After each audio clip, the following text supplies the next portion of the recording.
Olá, boa noite, sejam todos muito bem-vindos. Sou Catarina Harui, diretora administrativa. Iniciamos no mês de março um projeto muito bacana, a Live Momento Saúde. É uma live onde as pessoas tiram suas dúvidas, recebem informações relevantes, enfim, é um momento muito especial. Eu quero dizer também que nessa live Momento Saúde é um momento onde todo o nosso corpo clínico tem participado, um corpo clínico que tem muito orgulho. Hoje, o nosso convidado é o Dr. Samuel Dobrovolsky, neurologista e neurocirurgião. E vamos falar sobre neurocovid, como a COVID pode afetar o sistema neurológico. Boa noite, Dr. Samuel. Boa noite. Muito obrigada por ter aceito o nosso convite e gostaria que falasse um pouco da sua trajetória. Boa noite, muito obrigado por esse convite. Para mim é sempre um grande prazer participar de um assunto tão importante como este. Também gostaria de agradecer nesse momento essa oportunidade que a Policlínica Pão Raso tem dado aos especialistas, transformando assim esse ambiente num ambiente de aprendizado, um ambiente de crescimento mútuo e muito importante. Eu fiz a minha formação em Curitiba, a medicina, eu fiz na Pontifícia Universidade Católica do Paraná. A residência eu fiz no Hospital Evangélico Mackenzie, e então eu fiz a pós-graduação, tanto o mestrado quanto o doutorado, também em Curitiba, no IPEM, e o pós-doutorado eu fiz na Universidade de Tübingen, na Alemanha, uma universidade bem próxima de Stuttgart, é a segunda universidade mais antiga da Alemanha. Parabéns, doutor. Parabéns. Doutor, como que a sua especialidade foi afetada pela COVID? Nos últimos 6 ou 12 meses, aproximadamente, a gente começou a receber muitos pacientes que tiveram COVID. E junto com esses pacientes, os sintomas neurológicos, principalmente cefaleia, tontura, formigamentos, diminuição de força. Então, assim, é uma grande parte. Eu diria que de cada 10 pacientes que eu recebo hoje, 4 estão relacionados à COVID-19. Excelente. Isso segue também aquela pesquisa que foi feita em Oxford, não é mesmo, doutor Samuel? Né? Onde diz, né, que a cada 3 pacientes, um tem sintomas neurológico e psiquiátrico. Então, é um número significativo. Exatamente, é um número significativo. Muitos pacientes têm sintomas neurológicos, alguns acabam até ainda não vindo no neurologista, porém é extremamente importante fazer esse acompanhamento, receber as orientações, fazer um tratamento, porque isso com certeza pode melhorar a qualidade de vida desses pacientes. E esse foi um tema, doutor, neurocovid tão interessante, tão importante, que nós recebemos muitas perguntas. E uma delas é do Tiago, né? E ele pergunta o que é neurocovid, que é o tema da live de hoje, né? Como o COVID afeta o sistema nervoso dos pacientes e se a neurocovid aparece durante a COVID ou pós-COVID. Pergunta extremamente interessante. O fato de como o COVID afeta o sistema nervoso central, nós da neurologia estamos dividindo em 3 partes. O vírus pode afetar de maneira direta, ou seja, o vírus chegar no sistema nervoso central. Pensávamos de início que esse vírus chegasse no sistema nervoso central através da via olfatória, que ele entrasse pelo nervo do olfato. Mas isso não é verdade. Recentemente, uma revista, a American Scientific, acabou divulgando dados que o vírus não entra pelo nervo, e sim ele vai para o cérebro pela corrente sanguínea. Um outro trabalho da Universidade de Campinas conseguiu detectar o vírus dentro dos astrócitos, Então, realmente, nós sabemos que o vírus chega no cérebro. Porém, existem mais duas formas do vírus, da doença acabar causando sintomas neurológicos. Uma das formas é a reação inflamatória que ela desencadeia no organismo. A gente chama isso de tempestade das citocinas. E essa tempestade acaba causando a maioria dos sintomas neurológicos. E a terceira e última forma é através de uma alteração que ela faz na cascata de coagulação, aumentando, causando um estado de hipercoagulação. Isso afeta grandemente o paciente, porque ele vai desenvolver quadros de trombose, não só no cérebro, mas também pulmonar, ou então trombose venosa periférica. Inclusive, doutor, nós temos uma pergunta de uma paciente que ela fala exatamente que o pai dela saiu da UTI há 1 ano atrás e desde então sente muita fraqueza, dor nas pernas e vive sentado. E fez apenas fisioterapia. Ele também tem tido muita falta de ar. Já fizemos todos os exames com o pneumologista e não consta nada. Essa sequela é para sempre, porque as pessoas se assustam, porque são muitos sintomas de uma só vez, não é mesmo, doutor? Exatamente. Eu acredito que esse paciente está apresentando o que a gente chama em neurologia de fadiga crônica. É um estado, é um cansaço muito maior do que um cansaço normal que alguém tem ao final de um dia de trabalho. Um cansaço que perdura o tempo todo.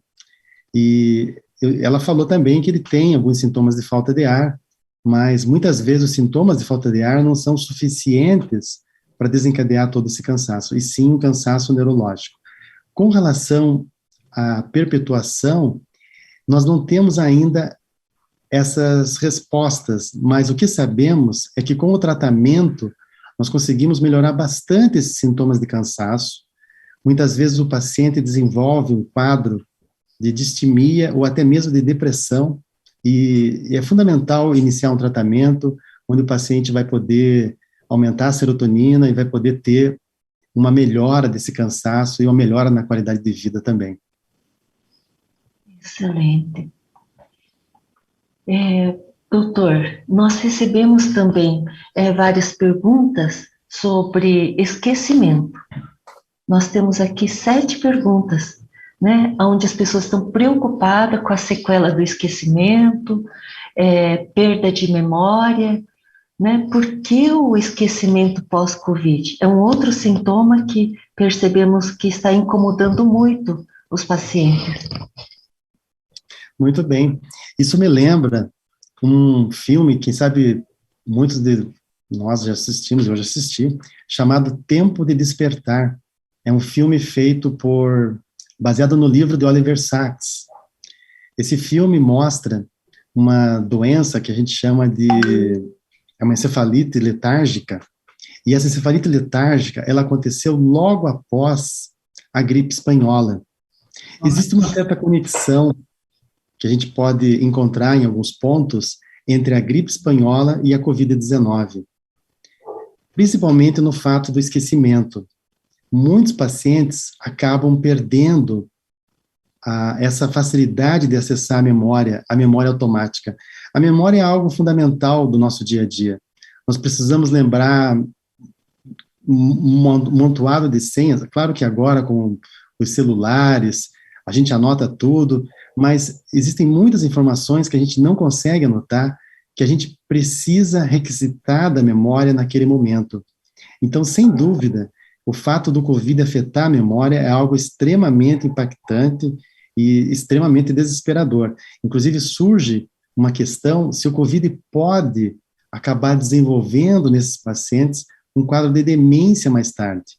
Claro, nós não temos resposta para essa pergunta, mas muitas vezes o paciente que chega no consultório e que está apresentando sintomas de déficit de memória, na verdade ele está apresentando um início de depressão. Muitas vezes ele está apresentando uma alteração no sono. Nós sabemos que é durante a fase do sono profundo que ocorre a síntese da memória.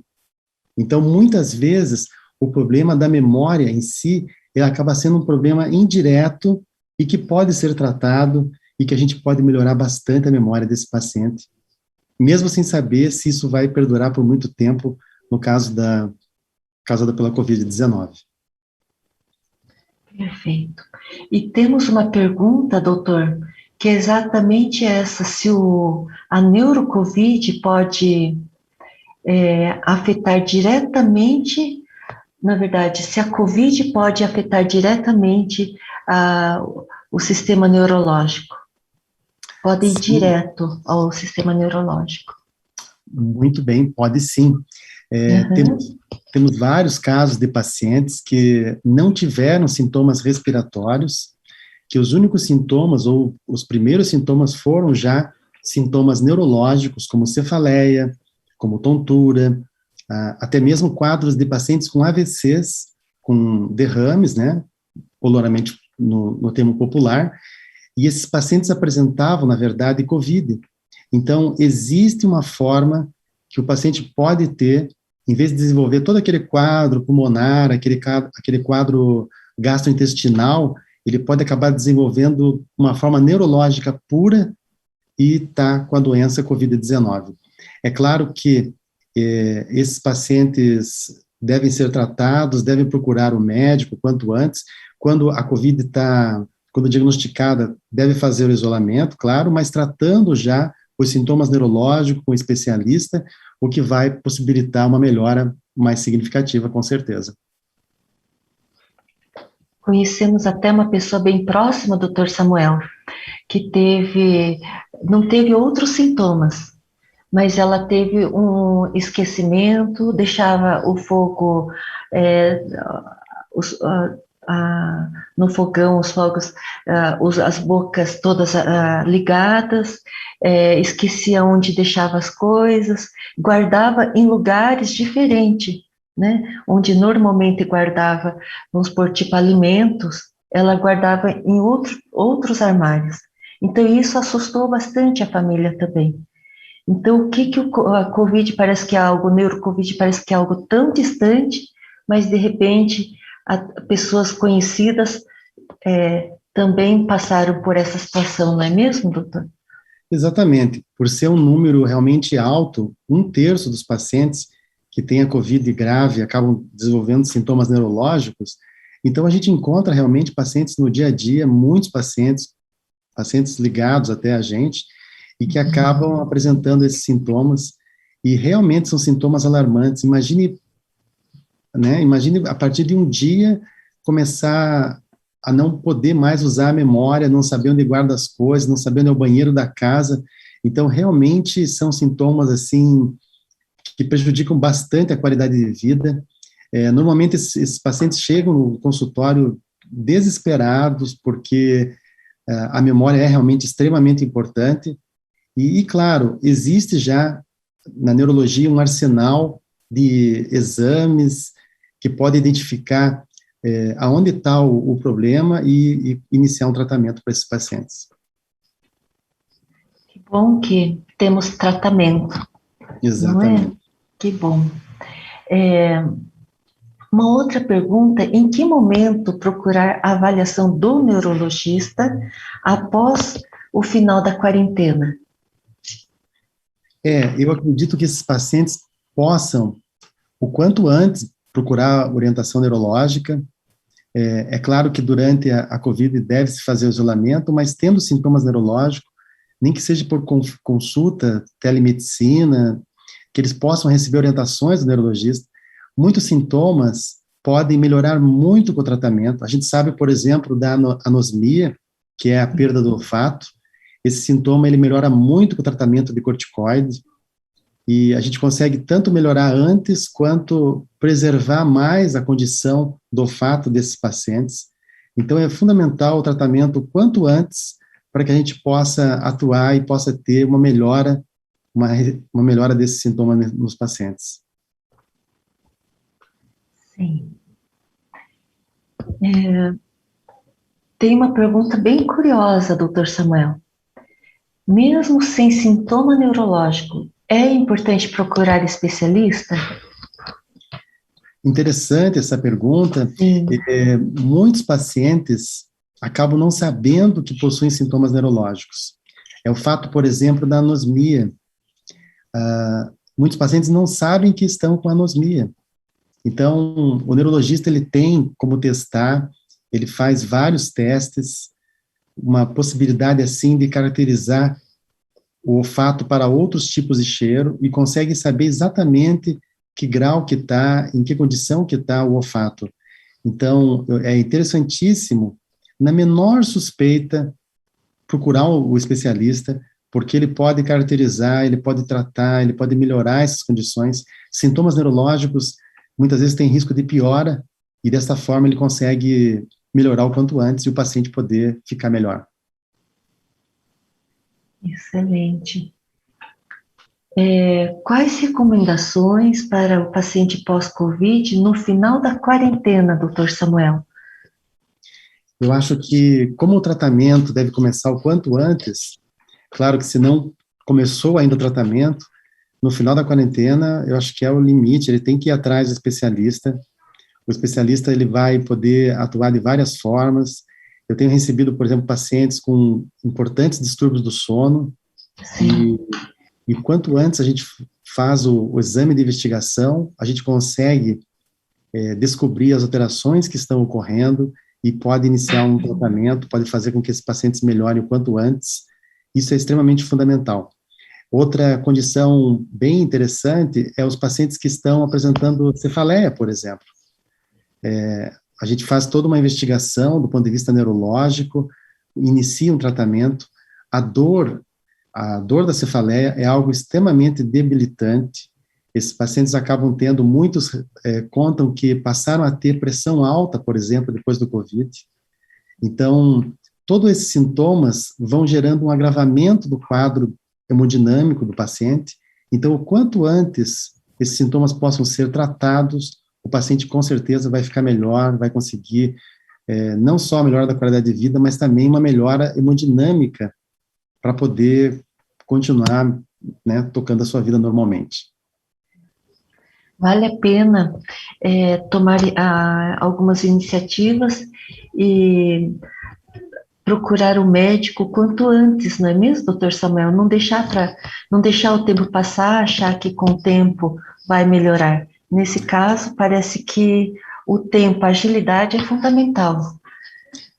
Sem dúvida. Nós acreditamos que o quanto antes os sintomas sejam tratados, o quanto antes você consiga regredir os sintomas neurológicos, a gente consegue não só melhorar a qualidade de vida, mas evitar um agravamento do quadro do paciente. Esses sintomas neurológicos, muitos vão piorando outras coisas, vão piorando a parte emocional, vão desencadeando outros sintomas e acabam, no final, gerando outras doenças. Por exemplo, o paciente que tem uma cefaleia, que tem um distúrbio do sono, a mudança, e até mesmo um distúrbio de memória, a mudança na vida dele, no dia a dia, é tão grande, tão impactante, que muitos desses pacientes, no decorrer do período, vão desenvolver um quadro de depressão. E uma depressão que pode ser evitada. Se você começa a tratar os sintomas neurológicos, você consegue evitar que o paciente evolua para um quadro desse de depressão, um distúrbio de ansiedade, e até mesmo uma piora desse quadro mesmo do distúrbio do sono.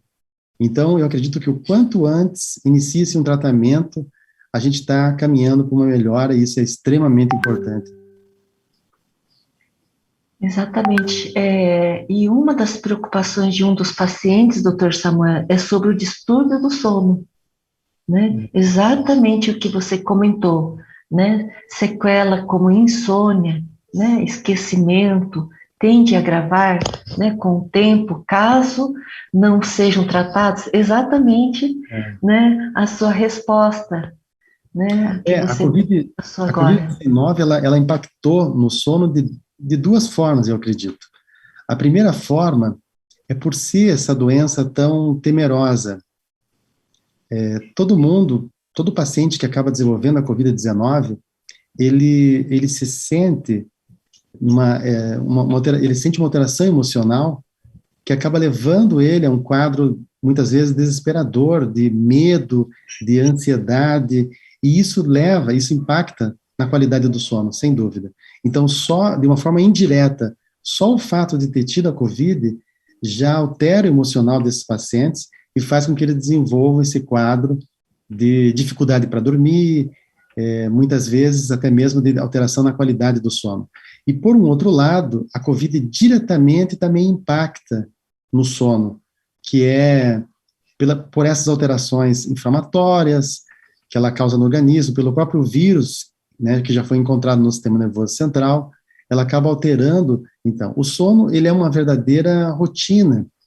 Nós precisamos, para dormir, ter todos aqueles aportes de ficar 2 horas sem se alimentar e diminuindo a quantidade de luz.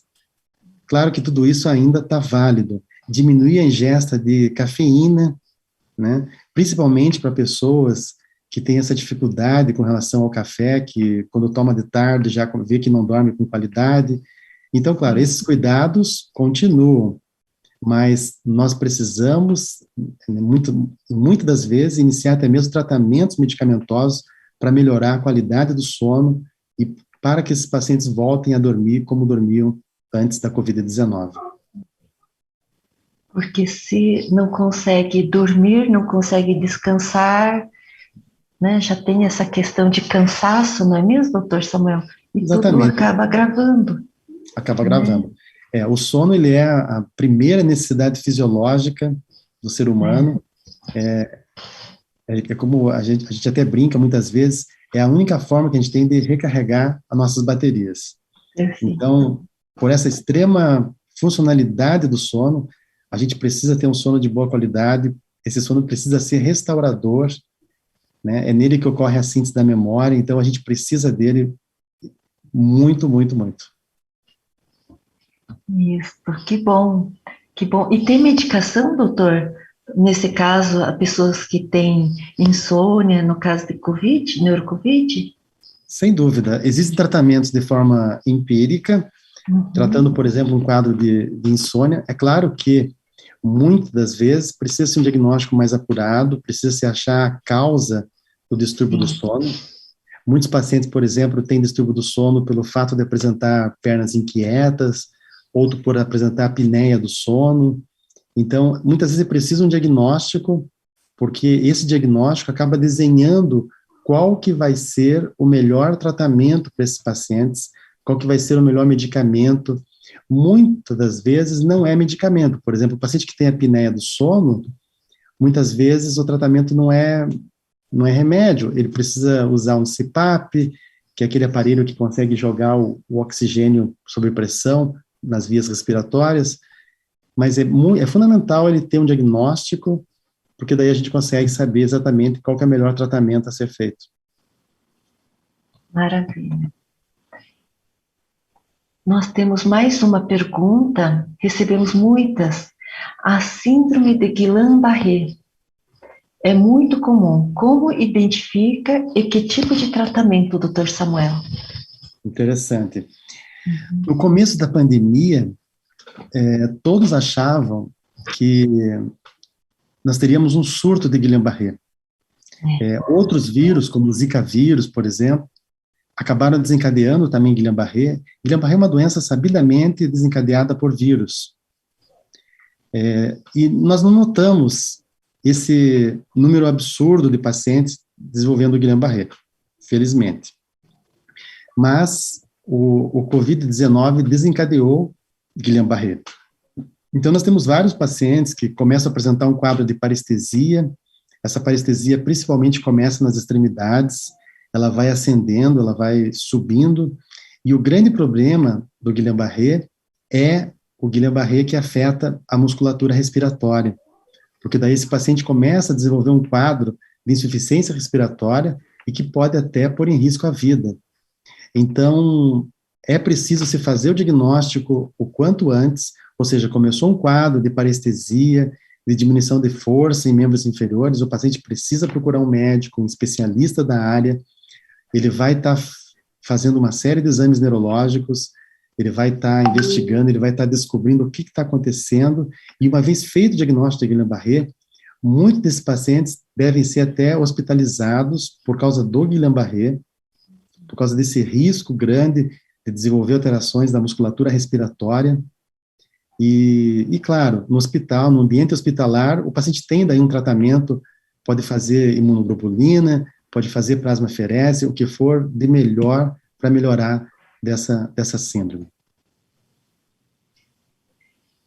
E no caso, a fisioterapia auxilia nesse pós-Covid, doutor? Auxilia, até porque muitos desses pacientes que ficaram acamados, que ficaram em UTI, tiveram uma atrofia muscular importante, tiveram uma diminuição até mesmo da musculatura respiratória, do diafragma, e nesses pacientes, a reabilitação, a fisioterapia é algo de extrema importância. A fisioterapia vai conseguir colocar esses pacientes de novo no que a gente chama de normal, ou seja, na capacidade normal e para continuar o dia a dia. Então, é fundamental, assim, a fisioterapia nessa recuperação dos pacientes, sem dúvida. Não só a fisioterapia, mas também outras modalidades, como Pilates, como RPG, podem auxiliar em muito a qualidade de vida desses pacientes na reabilitação, sem dúvida. Uma equipe multidisciplinar que juntos atendem os pacientes pós-Covid, não é mesmo, doutor? Exatamente. Excelente, maravilha. Tem uma pergunta, doutor. A neurocovid deixa lesões permanentes? Olha que pergunta, né? Importante e desafiadora, não é? Eu sabia que iam fazer essa pergunta. Sim. Ela é interessante, só que ela não tem ainda uma resposta. A Covid-19, a doença do SARS-CoV-2, infelizmente é uma doença muito nova, é uma doença que nós sabemos bastante coisa, mas não sabemos todas as coisas.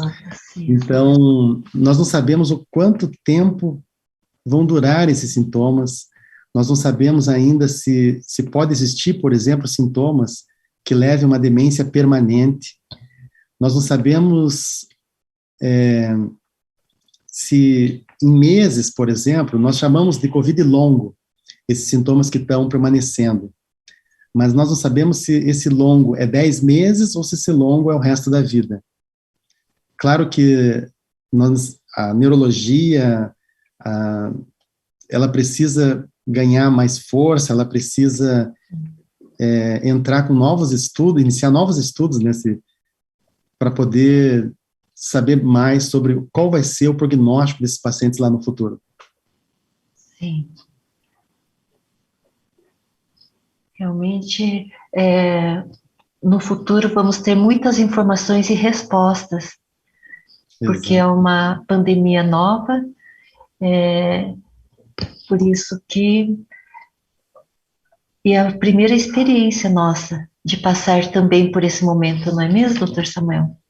Essa pandemia, por isso que as pessoas, eu vejo que estão fazendo de tudo para cuidar, tratar, melhorar, mas é uma doença nova, então nem sempre todas as ações são tomadas naquele momento, porque é uma experiência nova, né? E é um desafio para todos, não é mesmo? Para todos nós. Todos nós. Muito dos conhecimentos que a gente tem aplicado, na verdade, eles são conhecimentos de outras áreas. Isso. Porque, com relação à Covid-19, a experiência ainda é pequena. Todo dia surgem vários trabalhos científicos, mas ainda nós não temos ainda respostas para várias perguntas. Agora, o conhecimento acumulado da neurologia, com certeza, consegue já fazer muitas coisas, resolver muitos tratamentos e ajudar esses pacientes, sem dúvida. Excelente. Doutor, nós temos uma outra pergunta. Tem alguma comorbidade que aumenta o risco de sequelas neurológicas no paciente pós-Covid? Boa pergunta. Não existe uma comorbidade só para sequela neurológica, ou seja, existe uma comorbidade para o paciente ter ou não a doença do SARS-CoV-2. Porém, são as mesmas comorbidades. Então, o paciente que tem mais do que 50 anos, ele tem um risco aumentado de ter sequelas, de ter um COVID mais grave. O paciente que tem obesidade, o paciente que tem diabetes, o paciente que tem já doenças cardiopulmonares. Então, esses pacientes têm uma comorbidade, e esses mesmos pacientes é que têm um risco de desenvolver sintomas neurológicos, um risco maior do que a população em geral. No entanto, a gente nota, por exemplo, que pacientes que têm esclerose múltipla, que pacientes que têm tontura, cefaleia, esses pacientes não apresentam um risco maior de desenvolver COVID-19. O risco desse paciente desenvolver é o mesmo da população em geral. Então, não existe uma comorbidade exclusiva para o desenvolvimento da doença neurológica, e sim uma comorbidade para o desenvolvimento do COVID mesmo, de qualquer forma. Olha que informação importante, relevante, esclarecedora, Dr. Samuel. Nós temos mais uma pergunta. Quais recomendações para o paciente pós-Covid no final de quarentena? Será que eu já perguntei essa, doutor? Mas eu acho interessante que sempre que a gente chega no final da quarentena, sim, eu acho que o paciente deve fazer aquela parada, né? Colocar numa lista quais os sintomas que ele está apresentando que ele não tinha, que são sintomas novos, e ir atrás da solução, da investigação. Muitas vezes ele não precisa fazer exames, mas ele precisa passar num médico que examine, um médico que consiga trazer esses sintomas, uma explicação, que ele consiga deixar o paciente novamente esclarecido do que está acontecendo. É claro que, por mais que a gente não tenha muitos, assim, eu diria, conhecimentos aprofundados na COVID, no entanto, a medicina tem conhecimentos aprofundados em sintomatologia, em diagnóstico e em tratamentos. E isso pode ajudar muitos desses pacientes a melhorarem dos sintomas que estão apresentando. Então, eu acredito que o quanto antes, terminou a quarentena, ele deva reavaliar o que está acontecendo, o que está diferente no organismo, não ficar pensando, como muitas pessoas, eu vou esperar que tudo isso vai passar e tudo isso vai melhorar.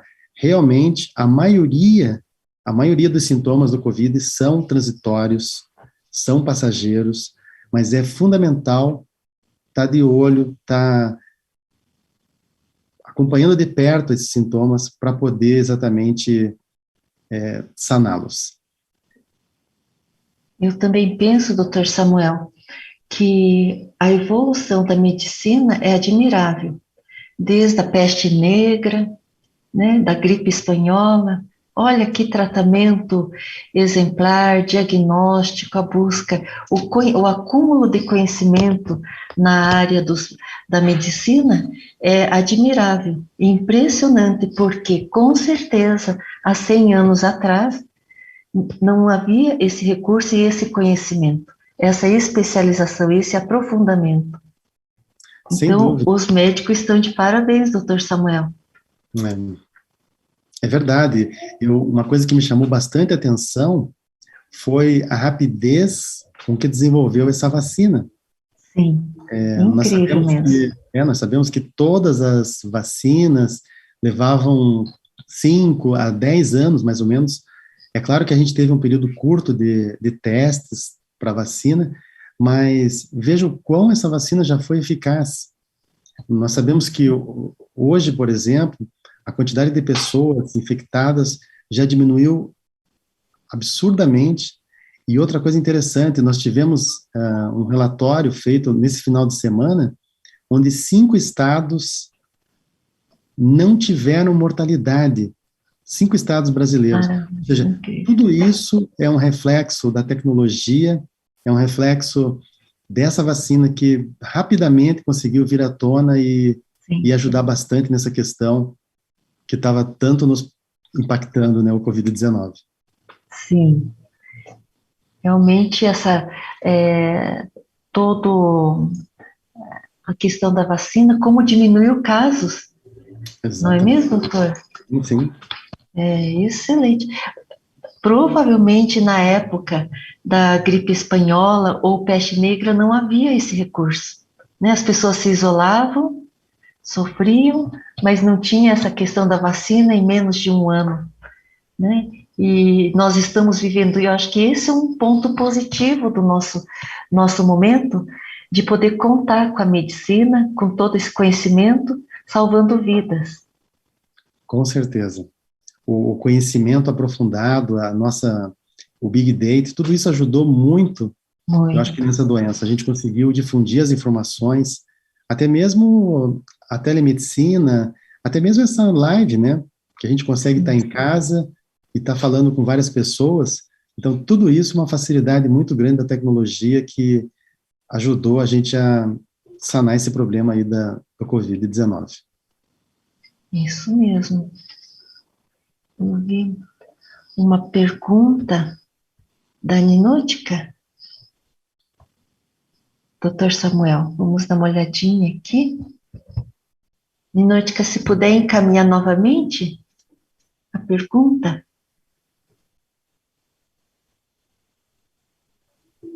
Bom, vamos seguir. Talvez eu que identifiquei uma outra informação. Vamos lá?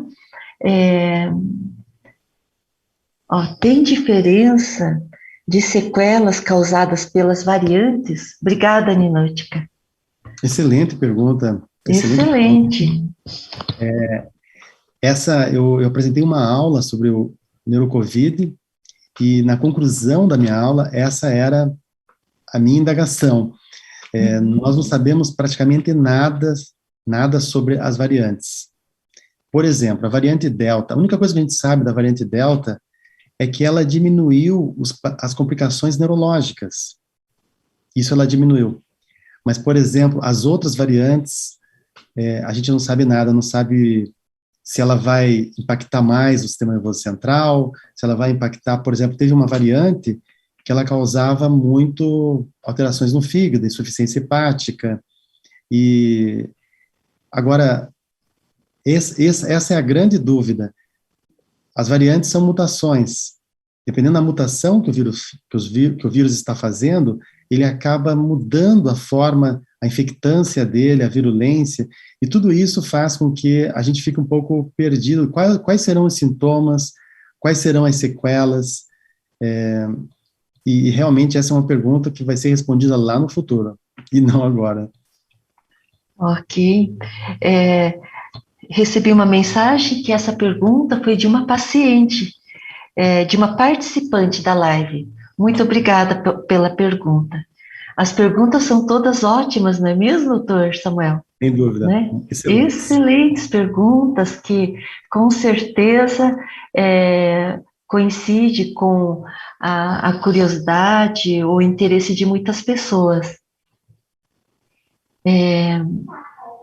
Aqui nós temos outra pergunta.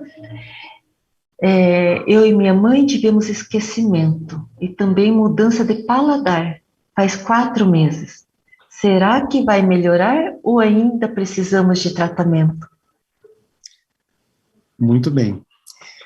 4 meses é um período longo, claro, de sintomas, mas Sim, se formos pensar no que a gente chama de Covid longo, que é a síndrome pós-Covid, ela pode durar até mais meses. Então, esses sintomas ainda podem melhorar.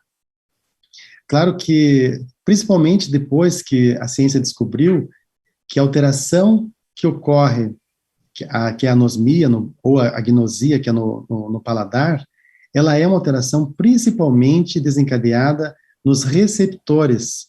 Então, ela não é uma alteração feita no neurônio responsável por levar essa informação para o cérebro, mas sim feita nos receptores. Então, existe, sem dúvida, a grande chance de melhorar. Apesar que alguns pacientes que tiveram Covid lá no início, ainda possam permanecer com anosmia, agnosia, que é essa alteração do paladar, sim.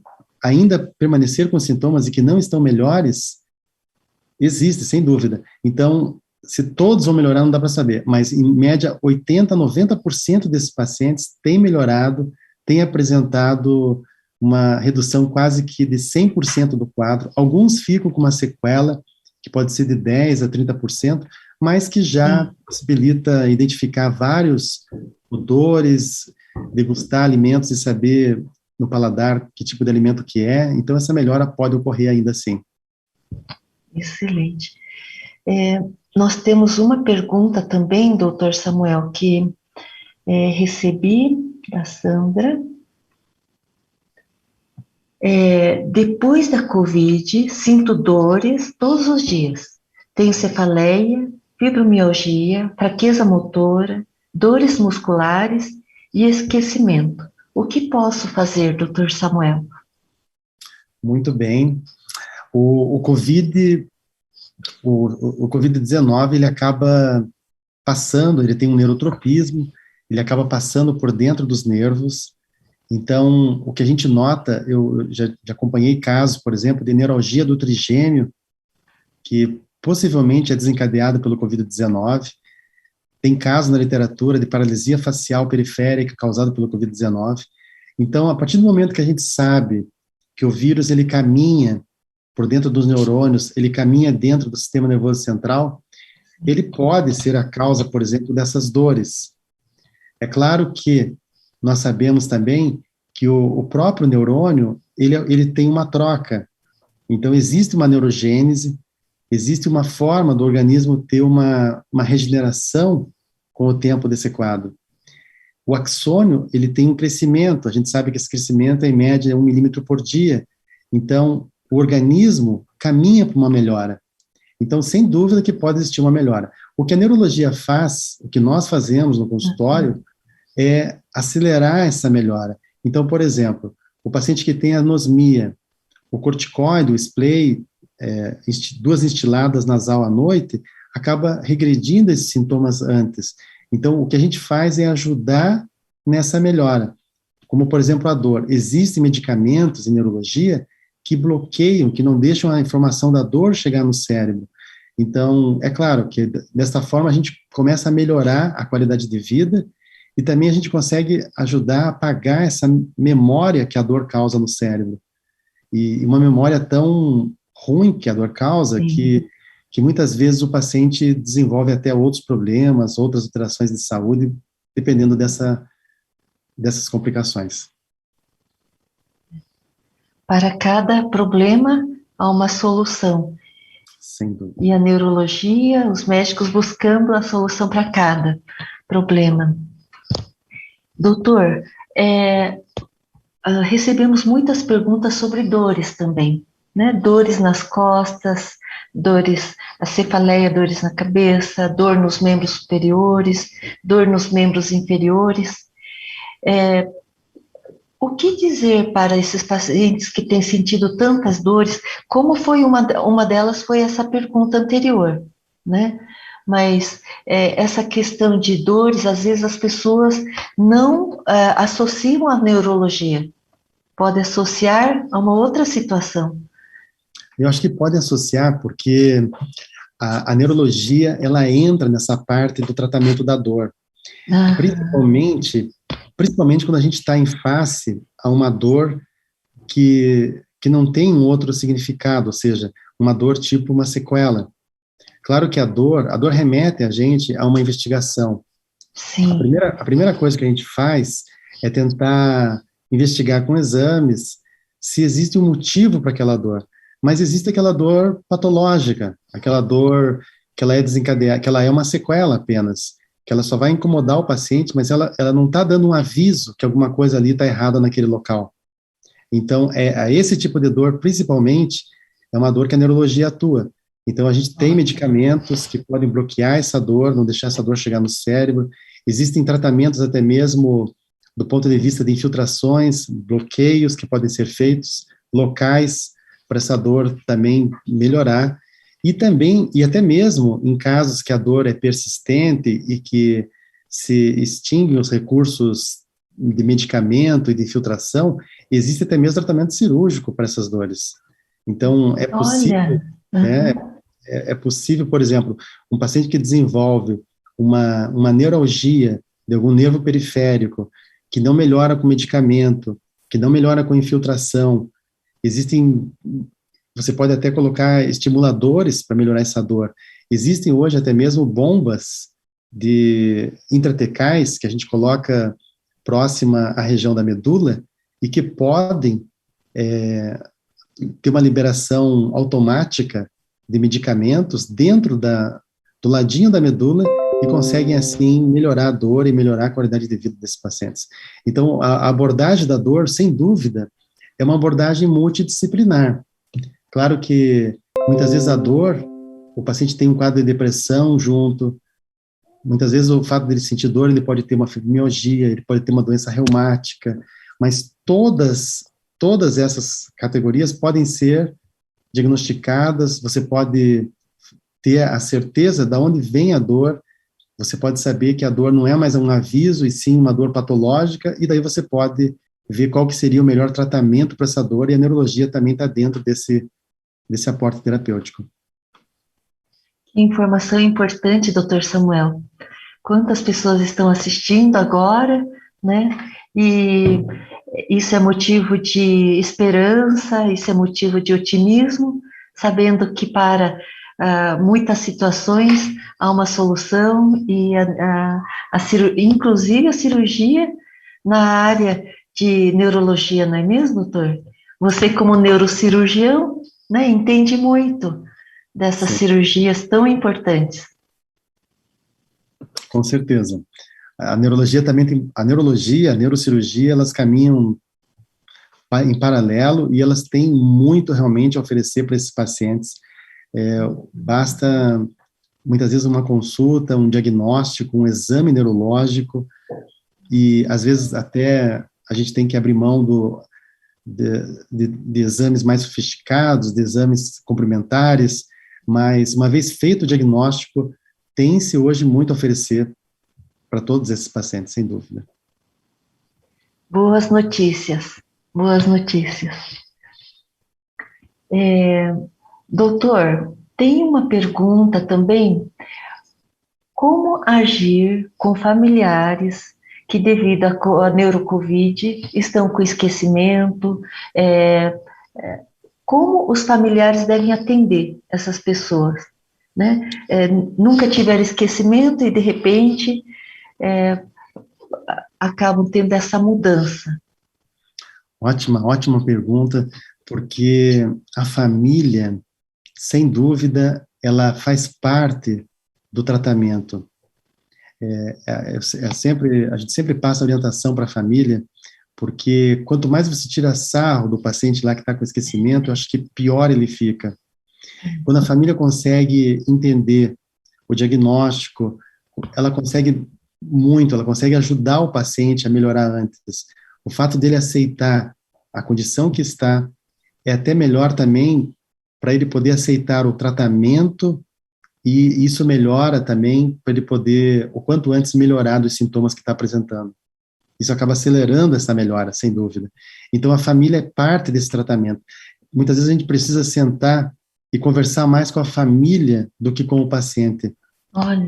O paciente ele já está sentindo o problema, mas a família muitas vezes está cheia de dúvida. Muitas vezes a família não sabe se é fingimento do paciente. Eu já tive casos, por exemplo, que a família questionava se era verdade mesmo, ou se o paciente estava fingindo que estava esquecendo das coisas. Enquanto que a neurologia consegue, através dos testes, Minimenta, ela consegue saber exatamente qual que é o grau e aonde está o problema. Então, muitas vezes, o familiar acompanhando a consulta, ele assistindo essas perguntas, essa entrevista que é feita com o paciente, essa anamnese, a gente consegue que a família entenda o que realmente está acontecendo e qual que é a melhor forma que ela pode ajudar também nesse tratamento. Isso é fundamental. É como foi dito, né? O tratamento, ele é multidisciplinar. E nessa multidisciplinaridade, até mesmo a família acaba tendo o seu papel, e é um papel fundamental. Fundamental.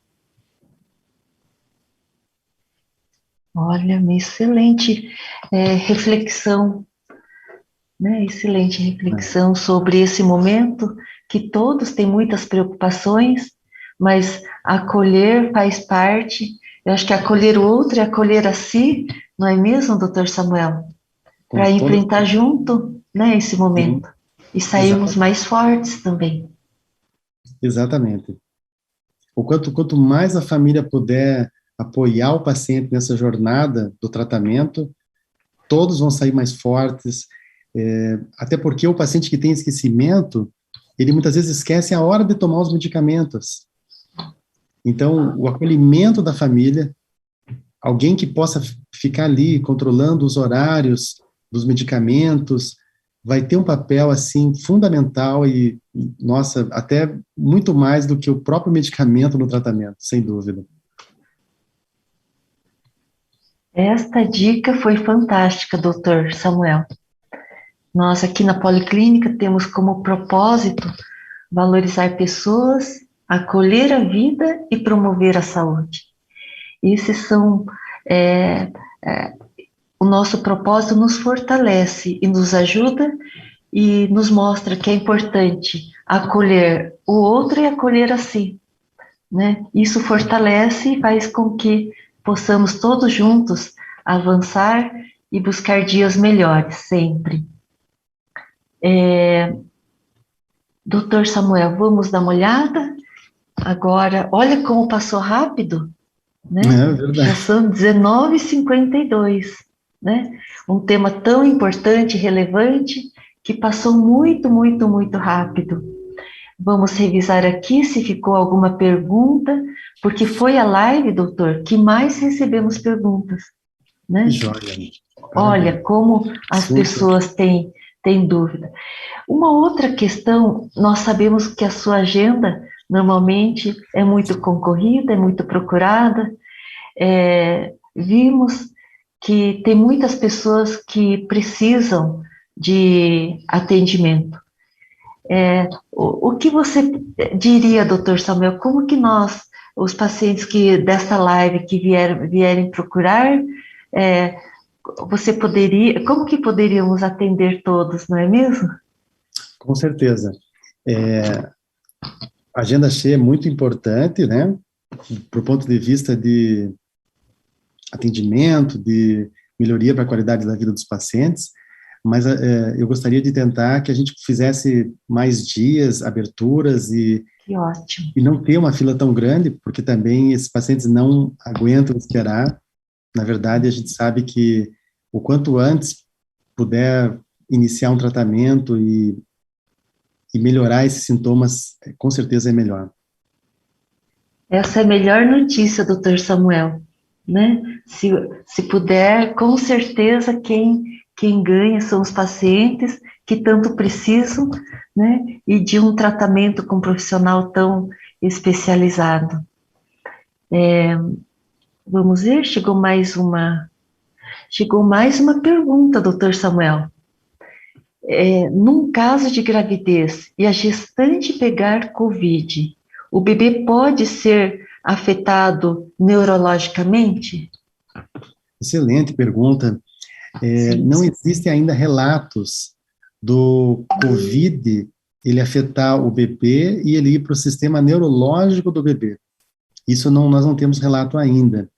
Agora, já tem relato de mães que tiveram Covid e que o bebê tiveram Covid, mas não a ponto de afetar a parte neurológica.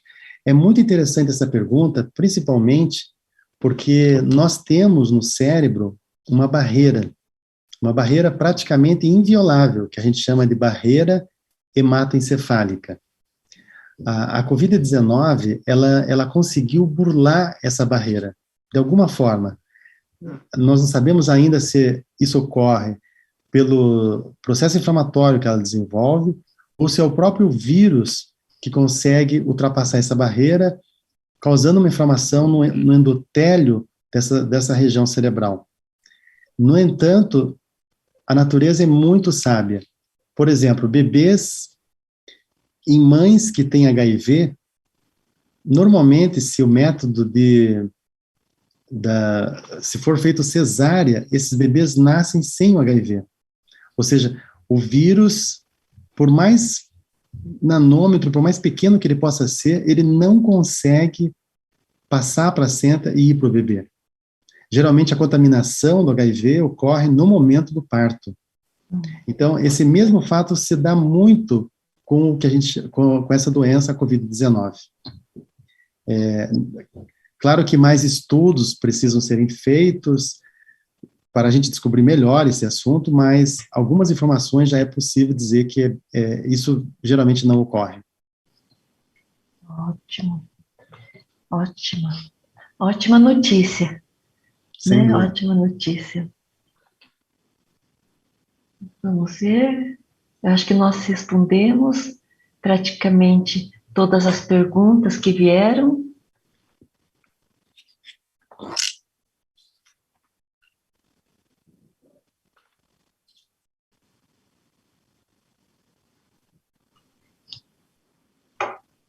Olha, doutor. Teve uma pergunta. Sim. Que eu acho que os pacientes não fizeram, mas que é extremamente interessante. Que bom. Alguns pacientes desenvolveram, pós-Covid, quadros de diminuição de força exclusivamente em membros inferiores. A gente chama esse processo, claro, depois de fazer uma investigação neurológica, de mielite transversa. A mielite transversa é uma reação inflamatória que ocorre na medula, porque as células do organismo passam a reconhecer as células da medula como sendo vírus, e começam a lutar contra essas células e desenvolvem esse processo inflamatório. E o paciente acaba desenvolvendo um quadro de diminuição de força em membros inferiores e formigamento também, um quadro que muitas das vezes acaba sendo catastrófico do ponto de vista funcional, porque o paciente pode perder a mobilidade das pernas. Felizmente, a mielite transversa foi uma complicação bem pequena na Covid-19, assim como outras complicações do ponto de vista bem problemático, funcional, como AVC, como trombose venosa cerebral, ocorreram de um número até, graças a Deus, reduzido. Ou seja, várias complicações neurológicas, a doença neurológica em si, ela, muitas das vezes, é catastrófica, principalmente porque ela compromete uma das regiões, que eu diria que é uma das regiões mais importantes do corpo humano. O cérebro, ele coordena todos os nossos movimentos, todas as nossas funções, todos os nossos sentidos. Então, qualquer alteração no cérebro causa uma imensidão de efeitos, de reações, de problema para a qualidade de vida no nosso dia a dia. Então, desse ponto de vista, eu vejo que essa live realmente é extremamente importante, porque nós estamos falando eu diria que das piores complicações, das piores sequelas que podem haver no Covid-19. Sim. E saber que existe uma saída no fim desse túnel, que existe uma luz no fim desse túnel, é realmente fundamental. É fundamental saber que existe um tratamento e que a gente pode ter acesso a ele e melhorar, sim, a qualidade de vida desses pacientes. Ótimo, muito obrigada, doutor Samuel. Já estamos no finalzinho da nossa live. Foi uma live excelente, né? Respostas incríveis, informações importantes. Com certeza esclareceu muitas pessoas que estão conosco nesta live. E nós só temos a agradecer. Eu acho que a live de hoje, né, atendeu, porque o objetivo, a ideia é justamente essa, né, passar informações relevantes, passar algumas dicas, esclarecer dúvidas, e muitas pessoas encaminharam as dúvidas para esta live de hoje. Nas outras lives também, nós tivemos perguntas. Então, agradeço muito a sua participação, né, a minha admiração pelo seu trabalho, e pelo seu lado, você tem um lado muito acolhedor, né, muito humano, e muito competente. Então, tudo isso ajuda muito no tratamento dos pacientes. Muito obrigada. Obrigada a todos que também estão participando desta live, a live Neurocovid, um assunto importante. E se você gostou desta live, e no próximo mês teremos outras lives, porque justamente esse é o objetivo. E nós temos a questão, um slogan, doutor Samuel, que nada vale mais que a vida. Por isso que vale a pena, né, buscar a vida, a saúde, porque só agradecemos agora por estarmos todos aqui. Então, muito obrigada a todos que estão participando dessa live. Muito obrigada, doutor Samuel. Uma boa noite, um bom descanso para todos. Obrigado.